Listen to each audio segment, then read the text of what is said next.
Well, Nigeria's main labor union has suspended a planned strike to protest the removal of a decades-old petrol subsidy. This follows a meeting with the government on Monday. The government had obtained a court injunction stopping the Nigeria Labour Congress from embarking on the indefinite strike that was to start on June the 7th. Petrol prices have nearly tripled across Nigeria following the subsidy's removal last week. The Labour Congress's executive is expected to meet today to approve the agreement with the government. The parties are expected to continue discussions on the union's demands, including the upgrading of state-owned refineries. Although the Trade Union Congress has not yet called for a strike, it issued a raft of demands to the government on Monday. Let's get more details on this from our correspondent Deji Badimosi, who is joining us live from Lagos. Hi there, Deji.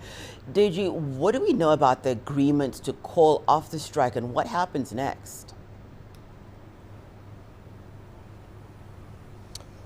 Well, Hannah, the agreement, of course, just as you've said, was struck last night, and 7 key agreements, actually, one of them being that talks would continue, negotiations would continue. They did talk. They had an agreement on a minimum wage increase now, and so a joint committee between the labor unions and the government will be set up that will look into that minimum wage increase, work out the modalities, and then the timeline for implementation. They also had an agreement to expand.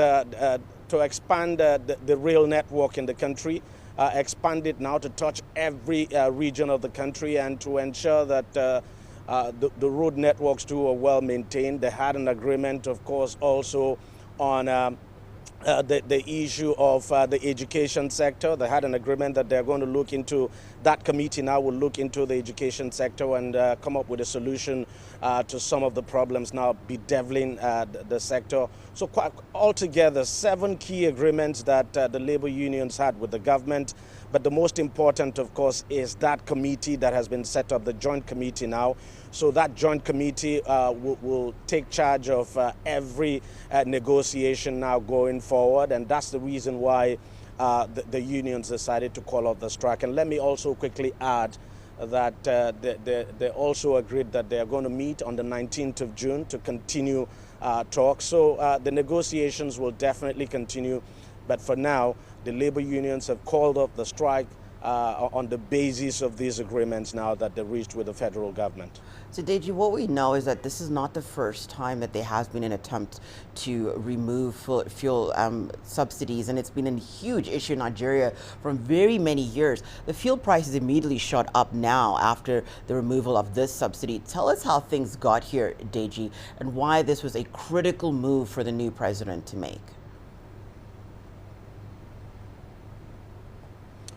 Well, let me start with why it's a critical move for the president to make. Critical because as we speak today, the government just doesn't have money. You know about the huge debt that this country is having to deal with. There's a huge budget deficit that the current government inherited from the previous. And what the country spends in servicing its debt, it's really huge. And the truth is that the government hasn't got money. I mean, just yesterday, the central bank actually released a report of the physical position now of the government. Between January and February, that report showed that the government was not able to meet its revenue target. So the government continues to suffer serious revenue shortfall. Of course, you know that oil production has dipped, and so the government doesn't make as much money as it used to from oil receipts now. So this subsidy is a huge challenge. The government is even owing the National Petroleum Company, that's the Nigerian National Petroleum Company Limited.